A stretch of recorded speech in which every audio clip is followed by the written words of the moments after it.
In this video, I will show you how you can hide and unhide the secure folder on any Samsung tablet.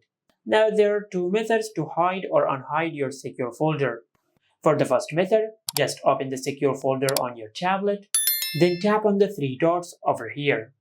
Now, from this pop-up menu, you will find the option to hide your secure folder. Now, just tap on Hide Secure Folder and select Hide Secure Folder.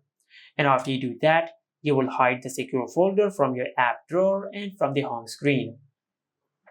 Now to unhide it, just open the Control Center. And over here you will find the icon for secure folder. If you cannot find the secure folder icon over here, then just tap on Edit. And from here, just tap on Edit one more time. And under the Available Buttons section, just look for the secure folder button. Then just select it and add it to the Control Center. And after that, just tap on Done. And after you add the secure folder button to the Control Center, then just tap on it and enter the password of your secure folder.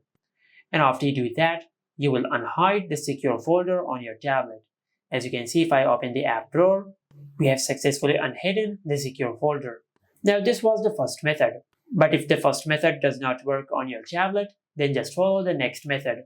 For that, just go to Settings, and under Settings, just search this.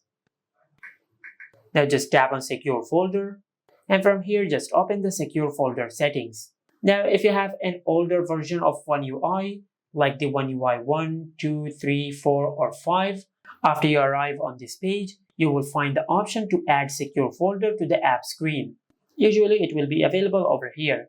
Just enable the toggle for add secure folder to the app screen if you want to unhide the secure folder, but if you want to hide the secure folder, just disable the toggle for add secure folder to the app screen. And this is it. Make sure to like, comment, and subscribe. Thank you for watching.